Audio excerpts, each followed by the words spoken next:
ada udzur dan tidak bisa menemani teman-teman sekalian untuk menjadi host. Kemudian beliau mengamanahkan saya. Mungkin perlu kiranya saya untuk memperkenalkan diri secara singkat ya. Siapa saya dan apa kesibukan saya saat ini.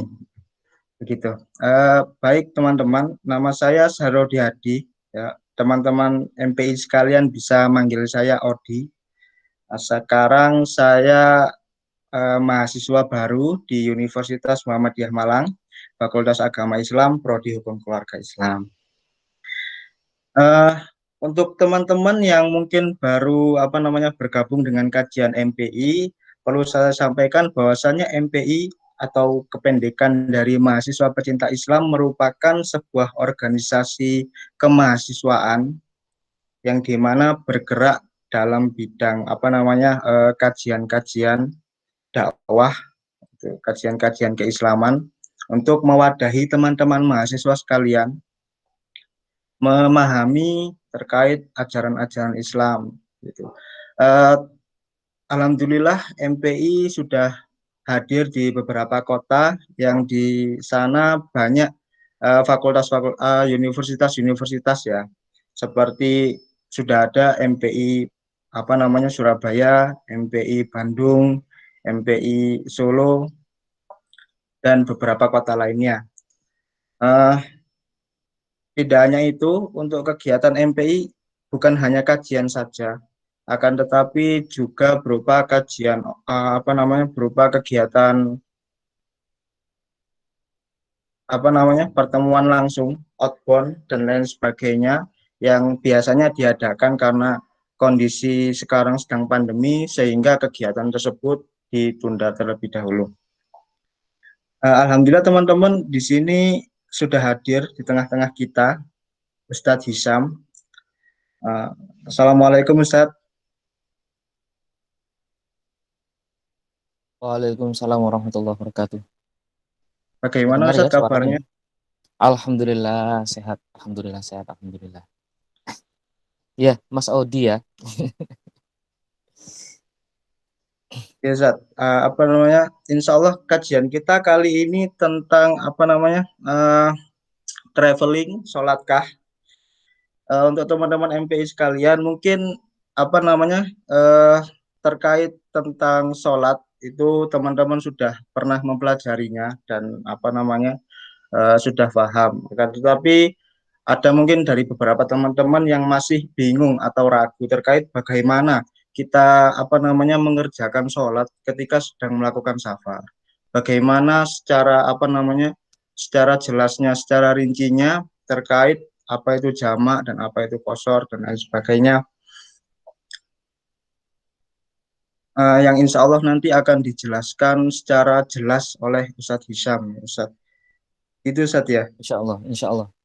Insya Allah nanti kita bahas ini tentang safar ya. Lanjutan yang kemarin ya, insya Allah. Baik, agar tidak terlalu memakan waktu yang panjang, mari kita buka acara kita dengan basmalah bersama-sama. Bismillahirrahmanirrahim. Bismillahirrahmanirrahim. Ini Ustadz terkait tentang sholat. Bagaimana sih kita melaksanakan sholat ketika sedang safar dan bagaimana ketentuannya Ustadz? Ya, ya. Bismillahirrahmanirrahim. Alhamdulillahirabbil alamin. Allahumma shalli wa sallim wa barik ala nabiyyina Muhammadin wa ala alihi wa sahbihi ajmain. Asyhadu an la ilaha illallah wa la syarika lahu wa asyhadu anna Muhammadan abduhu wa rasuluh la nabiyya wa la rasula ba'da. Ya, alhamdulillah teman-teman sekalian ya. Semoga kita semuanya dilimpahkan kesehatan, dilimpahkan keberkahan oleh Allah Subhanahu wa taala, tetap istiqomah dalam menjalankan ibadah kesehariannya ya. Alhamdulillah kita membahas lanjutan yang kemarin ya Mas ya. Mas Odi ya. Ya, Ya, kemarin saya ngobrol dengan Mas Surya Pradana Hadi ya, Mas ya, Dana ya. Nah, sekarang ini ada Mas Odi nih, Masya Allah. Ya, kita sebenarnya masih membahas tentang yang kemarin. Jadi safar itu kan eh, melakukan sebuah perjalanan ya, safaro ya, dengan ketentuan masafahnya dengan jarak. Nah, tentang bagaimana kita melaksanakan sholat ketika sedang safar. Nah, kita refresh dulu nih yang kemarin nih. Tentang safar. Safar itu adalah kegiatan yang kita lakukan untuk pergi dari satu tempat ke tempat lain, ya, dari satu daerah kita menuju daerah lain, safar, perjalanan. Nah, kalau ketentuannya yang pertama itu kan masafah, yaitu jarak. Nah, pun para ulama berbeda nanti tentang sholat, tentang ada sholat jamak kosor, jamak dan juga kosor. Dan itu perlu kita bahas karena dua-duanya ini memang berbeda. Contoh misalkan sholat, nanti kita bahas insya Allah, sholat jamak dan sholat kosor. Nah, tentang jamak itu adalah suatu yang dibolehkan oleh Allah Subhanahu wa taala. Kosor juga. Dan dua-duanya ini adalah salah satu bentuk rahmat Allah Subhanahu wa taala, keringanan dari Allah Subhanahu wa taala kepada kita. Nah, di dalam surat An-Nisa ayat 110 kan Allah Subhanahu wa taala berfirman, "Wa idza darabtum fil ardi falaisa 'alaikum an taqsuru minas shalah." Jadi bukan dosa. Jadi enggak apa-apa. Enggak apa-apa kita melaksanakan qosor salat. Nah, gitu ya. Jadi kan kalau sudah dalam perjalanan, kita boleh nih melaksanakan sholat, tapi dengan keadaan yang lebih ringan. Gitu nih tentang safar. Kalau ketentuannya nanti akan kita bahas satu persatu. Gitu ya Mas ya? Insya Allah. Eh, Tadi kan Ustadz menjelaskan ya tentang adanya perbedaan antara jamak dan kosor Ustadz ya. Ya. Eh, Mungkin bisa dijelaskan terlebih dahulu Ustadz, apa itu jamak? Nah, apa itu jamak? Nah, jamak itu kan dalam bahasa Arabnya al-jam'u, itu adalah menggabungkan. Maksudnya di sini itu adalah menggabungkan dua waktu sholat, ya, yang dekat. Nah, dengan ketentuan dalam satu mazhab itu dengan ketentuan dijelaskan yang lebih dari 2 rakaat. Sholat subuh tidak bisa dijamak. Yang bisa dijamak yang dekat antara zuhur dengan asyar, maghrib dengan isya. Nah, kita bahas dulu ini tentang jamak ya. Menggabungkan dua waktu sholat. Belum dipendekkan rakaatnya. Masih digabungkan dulu. Nah, menjamak sholat ini adalah karena adanya kebutuhan. Hajah. Ya. Kalau hajah karena ada kebutuhan tertentu itu boleh dilaksanakan, apalagi sesuatu yang daruroh. Daruroh misalkan sedang dalam keadaan sakit, sedang dalam keadaan tertimpa musibah bencana, kemudian dalam keadaan masyakoh yang berat, misalkan nanti ada satu pembahasan tentang jamak mator, yaitu jamak yang dilaksanakan ketika hujan. Nah, atau jamak ketika safar.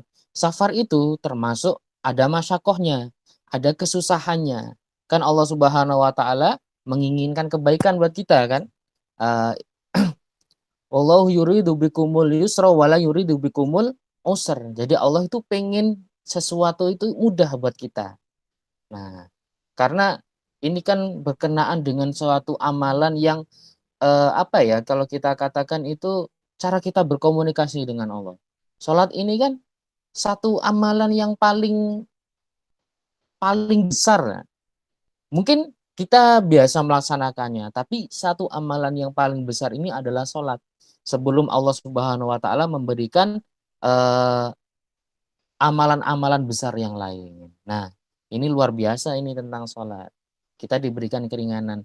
Jadi jamak ini ya adalah menggabungkan dua waktu sholat. Itu ya.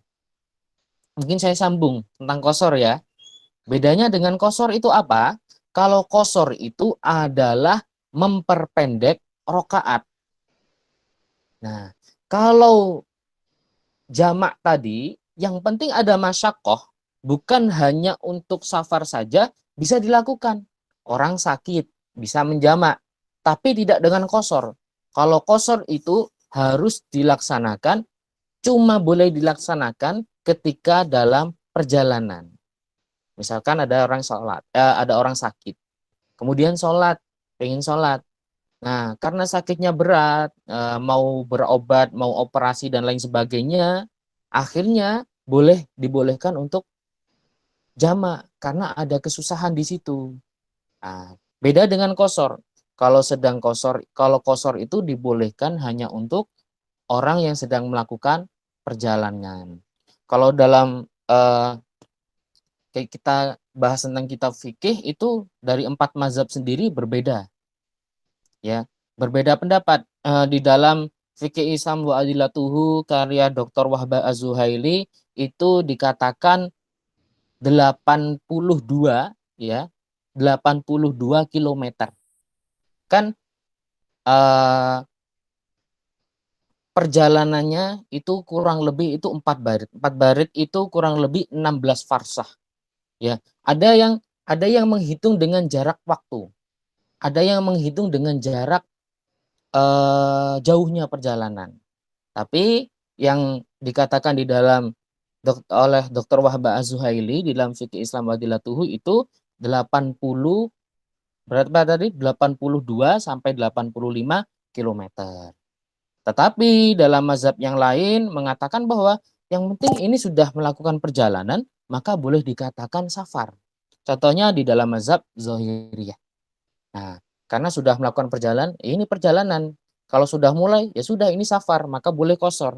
Tidak perlu harus 80 kilometer dulu kah, atau berapa kilometer dulu kah.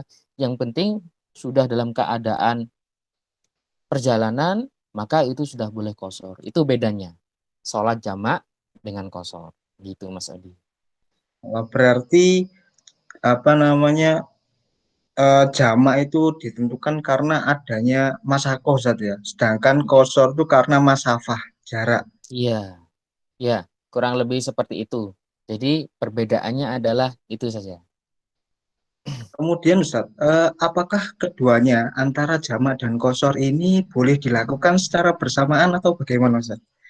Kalau jamak dengan qashar boleh dilakukan dengan bersamaan. Contohnya dalam kesempatan kita mungkin sedang perjalanan, ya. Misalkan dari Surabaya mau ke Jakarta. Nah, itu ada masyakoh di situ, ada masafah di situ, maka orang yang melakukan perjalanan boleh jamak qashar. Nah, contoh misalkan berangkat jam 8 pagi. Paling enggak kan nanti nyampe sore, ya. Bisa jadi sampai malam kalau naiknya ekonomi. Tapi kalau naiknya eksekutif insya Allah lebih cepat, gitu kan. Tapi di situ boleh dilaksanakan dua-duanya. Jamak dengan qashar. Nah, akan tetapi memulainya itu adalah ketika sudah mulai perjalanan. Misalkan di rumah dia mau berangkat, maka jangan jamak qashar dulu. Jamak qashar dulu setelah dia berangkat. Ya, setelah dia berangkat. Begitu. Hmm, kemudian kalau misalkan begini Ustaz, sudah merencanakan untuk melakukan safar Ustaz. Ya. Kemudian sudah melakukan jamak, tapi Mm-mm. enggak jadi melanjutkan perjalanannya. Itu bagaimana Ustaz? Nggak jadi melanjutkan perjalanannya, ya. Ya, Tiketnya batal itu. Jadi kalau misalkan sudah mau perjalanan kemudian tidak jadi, ya, misalkan kita bahasakan seperti ini. Misalkan dari Surabaya tadi mau pergi ke Jakarta, naik pesawat. Nah, kita naik pesawat dulu. Kemudian mau sholat zuhur dulu. Kalau misalkan naik pesawat kan tidak terlalu lama, ya, mungkin sejam 2 jam udah nyampe, ya, 1 jam lah kalau Surabaya Jakarta kan. Kemudian mau sholat zuhur. Nah, sudah masuk waktu zuhur. Khawatirnya asar itu belum sampai di sana. Akhirnya sholat dulu. Sholat dulu. Sholat jamak qashar. Nah, takdim. Takdim itu berada di depan. Jadi waktu asarnya ditarik ke waktu zuhur. Nah, ini dilaksanakan di awal waktu namanya takdim. Kemudian berangkat. Sampai di sana. Afan, ini tadi yang tidak jadi, ya. iya Ustaz, yang tidak jadi pergi Ustaz.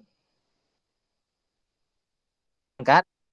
Mau tidak jadi berangkat. Mau berangkat, ternyata pesawatnya di cancel. Nah, gitu, ya.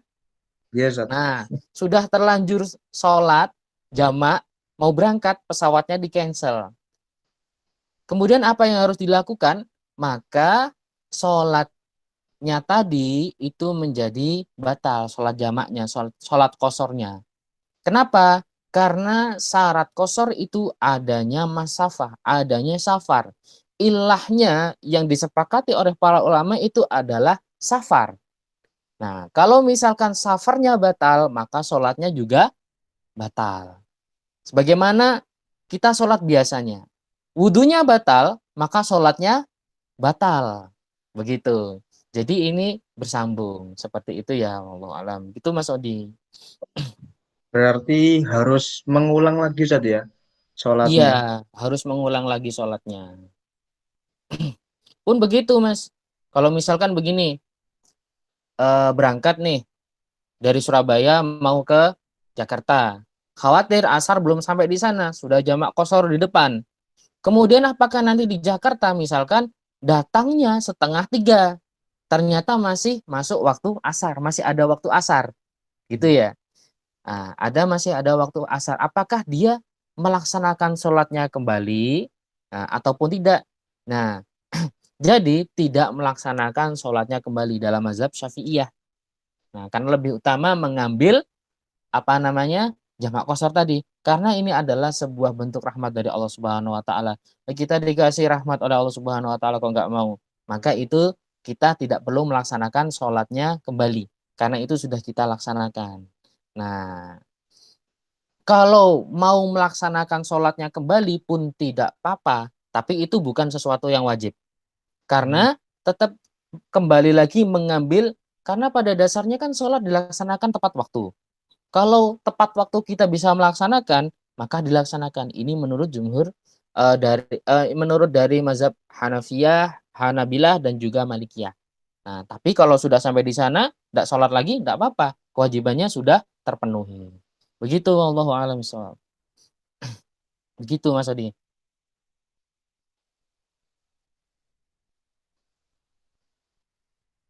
Baik, Ustaz. Eh, kita melakukan perjalanan yang jauh, kemudian menaiki kendaraan bus. Iya. Misalkan dari Surabaya ke Sumatera, Mm-mm. yang perjalanan itu ditempuh selama Mm-mm. berhari-hari. Ketika memasuki Mm-mm. waktu zuhur, asar, ataupun maghrib isya, Ustaz ya, Iya. itu bagaimana ketentuan melakukan jamak terkait jamak dan kosor ini, Ustaz? Nah, iya. Berarti di atas kendaraan ya. Ya. Ya, Ustaz, Berarti di di atas atas kendaraan. Baik, yang pertama itu kalau misalkan kita bisa memilih, kita pilih bis atau travel yang kalau sholat itu berhenti dulu. Kalau ada, ya, kalau ada, karena itu kan lebih baik kan ya. Kalau ya, Ustaz. ada, ya, ketika sholat berhenti dulu, istirahat setengah jam ya, mungkin seperti itu, atau 1 jam, kemudian jamak sholat kosor di situ semuanya selesai, berangkat lagi. Kalau ada, pilih yang seperti itu. Satu, kadang ini cari yang mudah saja, tapi bukan cari yang mana yang lebih baik. Karena begitu kan masalahnya. Maka kalau ada, pilih yang itu dulu. Kemudian kalau tidak bisa, tidak ada yang seperti itu, maka sholatnya di atas kendaraan itu ada ketentuan. Ada ketentuannya. Yang pertama itu tetap toharoh dengan benar, dengan baik yang dan benar. Kemudian yang kedua itu menghadap kiblat, bisa menghadap kiblat diusahakan. Dan yang ketiga itu berdiri, diusahakan berdiri. Maka harus kita pisahkan tentang apa namanya sholat di atas kendaraan. Pun Rasulullah itu melaksanakan sholat di atas kendaraan itu sholat sunnah. Jadi bukan sholat 5 waktu. Karena pada waktu itu Rasulullah kendaraannya hanya unta.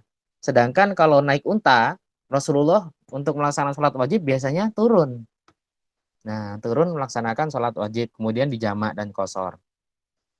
Sedangkan kalau hari ini misalkan kita naik kendaraan bermotor, naik sepeda motor, ya nggak mungkin dong kita naik sepeda motor kemudian sholat di atas motor ya.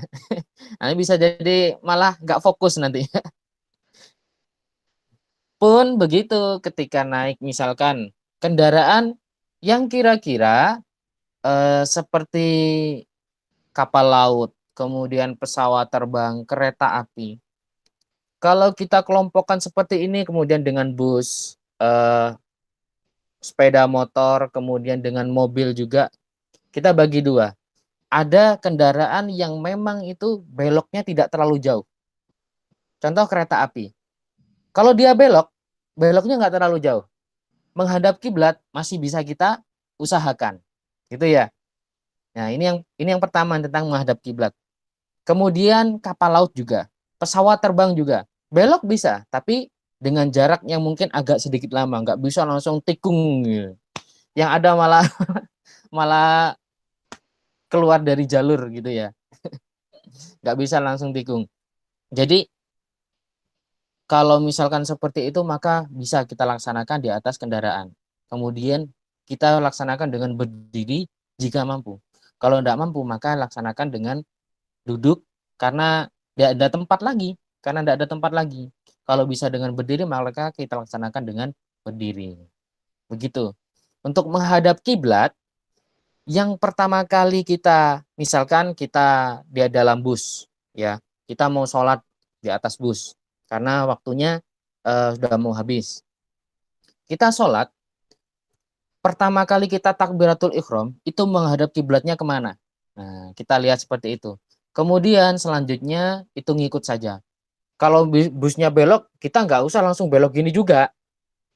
Tetap saja kita mengikuti arah busnya. Tidak perlu kita belok-belok, maka itu malah menambah gerakan selain gerakan sholat yang bisa membatalkan. Nah, jadi seperti itu. Sholat di atas kendaraan bisa kita lakukan dengan 3 syarat ini.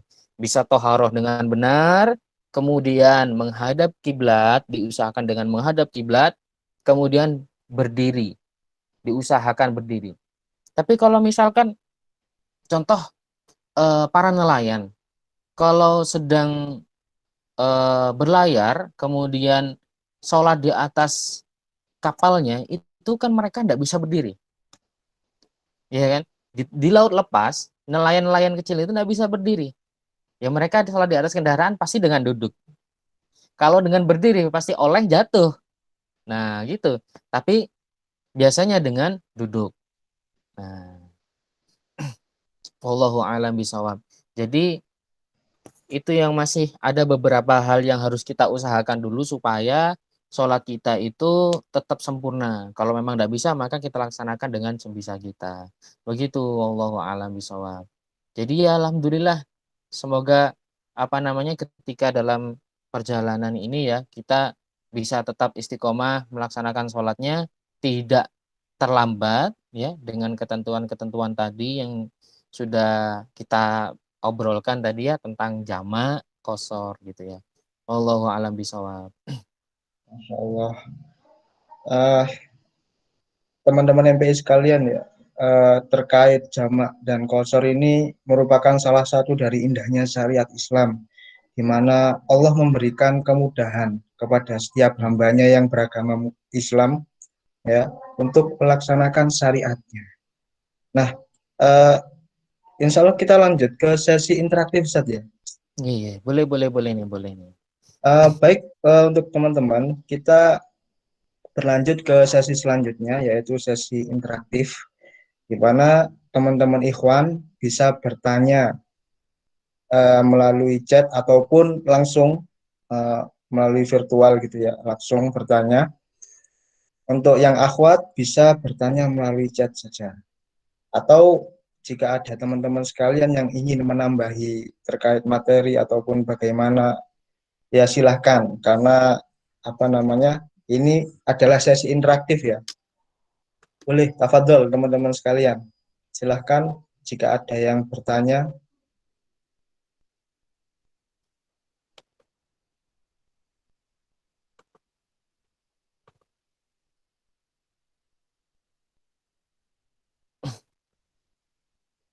Ya, mungkin teman-teman sudah terbiasa deh dengan jamak qashar ya Mas ya. Yes. Sudah apa namanya? Nah, sudah biasa dilakukan. Bukan. Ada satu kisah tentang sholat qashar ya. Waktu itu ketika haji. Nah, ketika haji kan orang sholat itu kan jadi 2 rakaat. Nah, satu ketika Utsman bin Affan itu sedang melakukan sholat, tapi tidak dikosor, jadi 4 rakaat. 4 rakaat nih.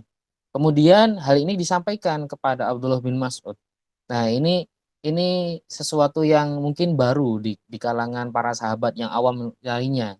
Kemudian disampaikan kepada Abdullah bin Mas'ud. Nah, Abdullah bin Mas'ud pun kaget. Kenapa sampai Utsman bin Affan melaksanakan 4 rakaat? Sedangkan Abdullah bin Mas'ud eh, radhiyallahu anhu ini melihat Rasulullah SAW, kemudian Abu Bakar, Umar radhiyallahu anhu, kemudian melihat mereka ini melaksanakan sholat 2 rakaat, tapi Utsman 4.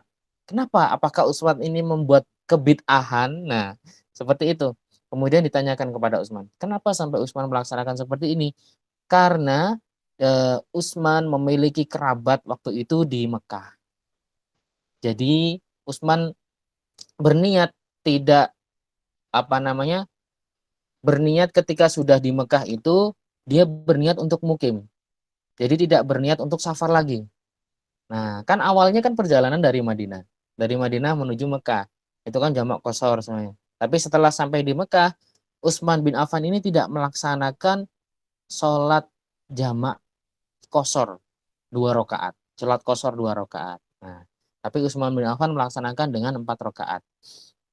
Jadi ketika misalkan kita ke suatu negeri, kemudian ke suatu tempat, di situ ada kerabat kita, nah, ada keluarga handai taulan kita, kemudian di situ kita laksanakan sholat secara penuh, maka tidak apa-apa juga.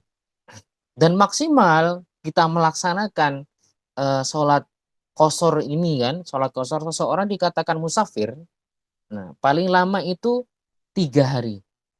Lebih dari 3 hari, hari keempat maka sudah dikatakan sebagai mukim. Kalau sudah sebagai mukim, maka dia melaksanakan sholat sebagaimana 5 waktu, tidak ada lagi sholat qashar karena statusnya sudah mukim. Dan itu apa namanya disepakati oleh para ulama. Kalau dia kemudian melaksanakan perjalanan lagi, maka baru boleh qashar lagi, seperti itu. Nah, ini mungkin juga jarang kalau yang seperti itu. Tapi alhamdulillah, insya Allah teman-teman sudah banyak yang mengerti gitu. Wah, ini ada satu pertanyaan mungkin nih Mas Ya, Adi. ada satu pertanyaan Ustaz dari Ya. akhwat ya. Begini Ustaz, bolehkah memilih sholat di kendaraan selama waktu sholat tiba? Jadi tidak mengambil sholat jamak, misal saat di bus terdengar azan zuhur, langsung tayamum dan sholat. Padahal ada waktu bus itu istirahat, tapi baru jam 1 siang.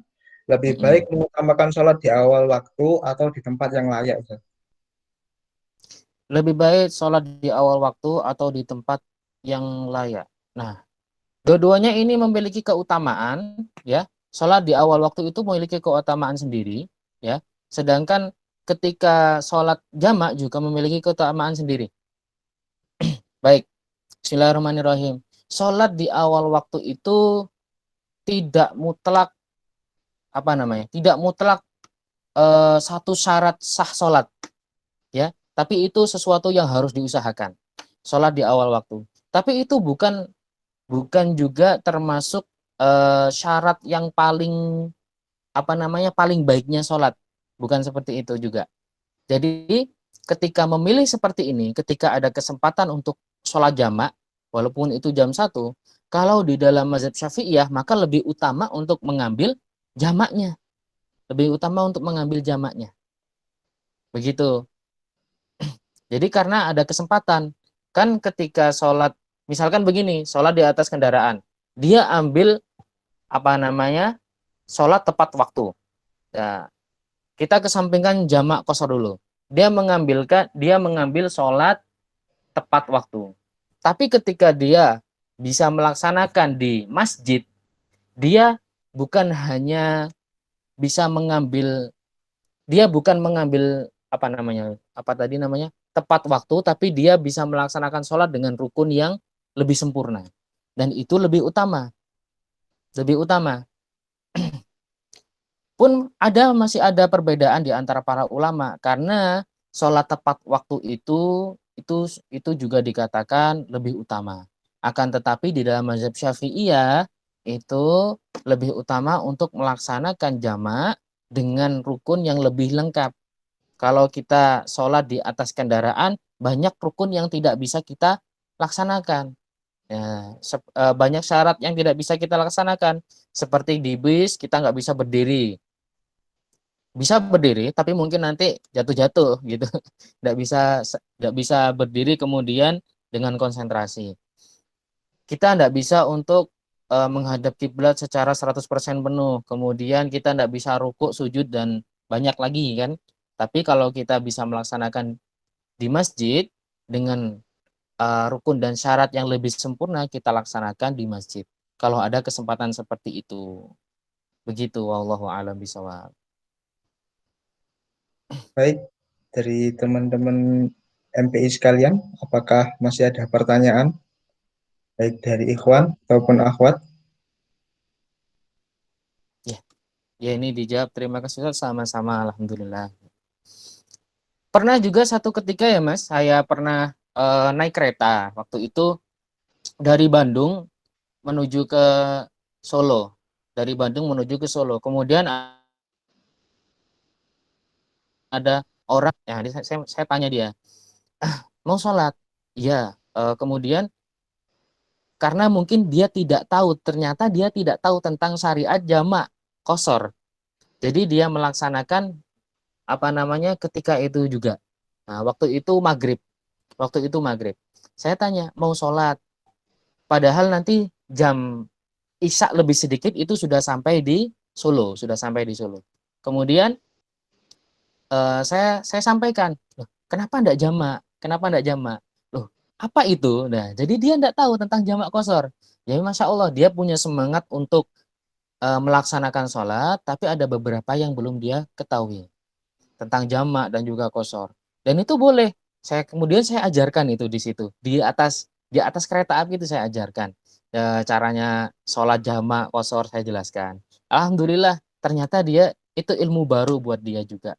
Ya alhamdulillah itu semoga bermanfaat untuk eh, kita-kita gitu ya. Nah, ini ada Bisa pertanyaan lagi nih. ada pertanyaan Ustaz dari Ikhwan, dari Ya. Muhammad Fajar. Wah, banyak ya. Ada banyak Ustaz, Masya Allah. Eh, apakah diambil semua atau bagaimana Ustaz? Ya, Beberapa. kita bahas mungkin enggak apa-apa ini. Kalau ada Iya, Ustaz. waktu nanti. Bolehkah? Yang Bolehkah? pertama, Ya. bolehkah jamak sebelum berangkat safar? Misal mau safar ke Jakarta jam 2 siang, Iya. zuhur dan asarnya di jamak takdim, berarti didahulukan ini Ustaz. Jam. Iya. Kemudian Ya yang mungkin mungkin satu-satu gitu ya Mas, biar kedua, enggak bingung ya. oh iya Ustaz, baik Ustaz. Nah, mungkin satu-satu. Jadi pertama, bolehkah jamak sebelum berangkat safar? Misal mau safar ke Jakarta jam 14, berarti jam 2 ya, zuhur dan Iya, Ustaz. asar di jamak takdim. Mungkin ini Mas Muhammad Fajar bisa dijelaskan ini naik bis ke bandara, ke terminal atau naik motor ya? Nah, karena nanti sebenarnya beda-beda juga hukumnya. Nah, karena pada dasarnya seperti ini. Sholat jamak itu boleh dilaksanakan, sholat jamak qashar ya, boleh dilaksanakan ketika safar kita sudah kita laksanakan. Kalau kita belum melaksanakan safar, maka kita belum dibolehkan untuk sholat jamak qashar. Begitu nggih? Begitu. Yang pertama. Tapi ketika misalkan kita pergi ke terminal, kemudian kita pergi ke bandara, nah itu ada kesempatan kita bisa untuk melaksanakan jamak qashar lebih sempurna daripada kita di atas kendaraan. Nah, bisa kita laksanakan ketika sebelum berangkat itu. Nah, pun itu kita sudah ada niatan tadi kan. Jamaknya sajadah boleh nggak naik kendaraan pribadi? Boleh nggak naik kendaraan pribadi jamak sebelum kalau naik kendaraan pribadi berarti beda lagi. Kendaraan pribadi kita bisa berhenti dengan sesuka kita, beda dengan kendaraan umum ya. Maka lebih baik, bolehkah jamak sebelum berangkat asar? Maka enggak boleh. Harus safar dulu baru jamak dan kosornya bisa kita laksanakan. Nah, begitu. Dengan kendaraan pribadi, insya Allah lebih mudah untuk berhenti di masjid kah atau di mana gitu ya. Ya pasti di masjid lah, insya Allah. Begitu ya untuk nomor satu A. Kemudian nomor satu B ya. Wah, B. pertanyaannya nih Mas. B. Sudah dijamak tapi tidak jadi berangkat. Atau tetap berangkat tapi waktunya mundur setelah asar baru berangkat. Apakah sholat asar lagi atau Nah, enggak, ini Ustaz? sudah kita jelaskan tadi ya. Karena apa sudah dijamak tapi tidak jadi berangkat atau tetap berangkat tapi waktunya mundur setelah asar. Maka maka sholatnya ini kita sholat ulang. Kenapa? Karena ketika sholat jamak dan qashar ini syaratnya itu adalah ada masyakoh dan masafah, adanya jarak, yaitu sudah berangkat safar. Kalau belum berangkat safar atau safarnya batal, maka batal juga syaratnya tadi. Kalau batal syaratnya, maka sholatnya juga tidak sah, maka kita ulangi lagi. Apalagi ini asar ya, sholat asar lagi atau enggak. Maka kalau dalam kasusnya seperti itu, sholat asar lagi. Gitu, wallahu a'lam bishawab. Kemudian pertanyaan selanjutnya, setelah perjalanan dari Jakarta, kita sudah sampai rumah pukul 11 atau menjelang zuhur. Karena perjalanan jauh, kita merasa capek banget. Bolehkah zuhur dan asarnya Nah, dijamak? nah Karena karena capek, Ustaz. capek banget ya. Nah, karena capek banget, perjalanan dari Jakarta sudah sampai rumah pukul 11. Kalau capek banget, dan itu statusnya sudah mukim ya, karena capek ini bukan termasuk masyakoh, bukan termasuk kebutuhan yang bukan kebutuhan darurat, maka kita laksanakan dengan sholat sebagaimana biasanya. Kan sholat zuhur dan asar itu jaraknya cukup jauh. Kalau kita datang sebelum sholat zuhur, insya Allah itu kita masih ada waktu sholat zuhur, istirahat, kemudian sholat asar lagi. Sholat asar pun jaraknya itu maksimal yang dikatakan oleh para ulama itu sampai eh, apa namanya, muncul kekuningan di langit, nah, asfarnya. Jadi sampai ke langit itu sedikit menguning, itu jamak terakhir sholat asar. Insya Allah waktunya banyak, maka kita laksanakan dengan sepenuhnya, dengan semaksimalnya, dengan sempurna. Begitu ya. Kemudian yang ketiga, Mas Adi ya. Ya, iya, Ustaz. Pertanyaan yang ketiga, misal kita sedang naik kereta atau bus perjalanan darat, kan boleh ya sholat di atas kendaraan karena khawatir waktu sholatnya habis. Boleh nggak Boleh. kita sholat dulu di atas kendaraan dengan duduk, lalu setelah kendaraan berhenti kita baru sholat secara sempurna di musola terdekat. Tapi waktu sholat sudah lewat, misal sholat subuh, kendaraan berhenti pukul 6. Nah, Mengulang sholat, Ustaz. Oke, bismillahirrahmanirrahim. Kalau mengulang sholat, kalau masih ada waktunya, maka kita laksanakan. Tapi kalau waktunya sudah habis, saya ulangi lagi ya. Kalau kita sudah datang, kemudian waktunya masih ada waktu sholat, kita boleh untuk melaksanakan secara sempurna, mengulang sholatnya. Dengan keinginan agar dapat pahala yang lebih sempurna. Boleh, ya, boleh. Tapi ketika waktu sholat sudah lewat, misalkan sholat subuh ya, kendaraan berhenti pukul 6 pagi, maka itu kan waktu subuh sudah tidak ada lagi. Kita sudah laksanakan sholat di atas kendaraan, maka itu sudah cukup. Kalau misalkan sholat, inna sholat kita mauquta, sudah ditentukan waktunya. Ketika di luar waktunya, tidak masuk waktunya dan di luar waktunya, maka sholatnya tidak sah. Kecuali nanti ada beberapa kondisi yang memang itu dibolehkan. Begitu ya. Jadi kalau misalkan sudah melaksanakannya, tidak perlu melaksanakan lagi. Wallahu a'lam bishawab. Begitu. Insya Allah. Adakah pertanyaan lagi dari teman-teman MPI? Mungkin karena insya Allah pada kesempatan kali ini eh, acara kajian online ini kita cukupkan sampai jam 11 saja. Kan tapi jika tidak ada pertanyaan lagi, mungkin bisa langsung ditutup saja. Oh, boleh, boleh, boleh. Ya, ya Oh ini mungkin Ustaz. Ada pertanyaan lagi, Ustaz. Dua pertanyaan. Ya mungkin G. Kita jadikan sesi terakhir mungkin ya. Ya, G. sekaligus jadi sesi terakhir. Izin bertanya lagi, pernah mendengar jamak boleh dilakukan di tempat tujuan selama belum sampai 3 hari bermukim. Apakah benar seperti itu? Ya, yang pertama boleh karena eh, ketentuan safar itu maksimal adalah 3 hari. Selebihnya dari 3 hari dikatakan sebagai mukim. Mukim itu adalah orang yang bertempat, ya, orang yang bertempat. Kalau sudah lebih dari 3 hari, masuk ke hari keempat, maka sudah dikatakan sebagai mukim. Maka tidak boleh lagi untuk sholat jamak qashar. Sedangkan ketika dalam perjalanan, kemudian singgah di tempat tertentu, belum sampai 3 hari, masih dibolehkan dengan sholat jamak qashar. Itu masih dibolehkan. Ya. Kan Kemudian, kemarin, iya, iya, Ustaz.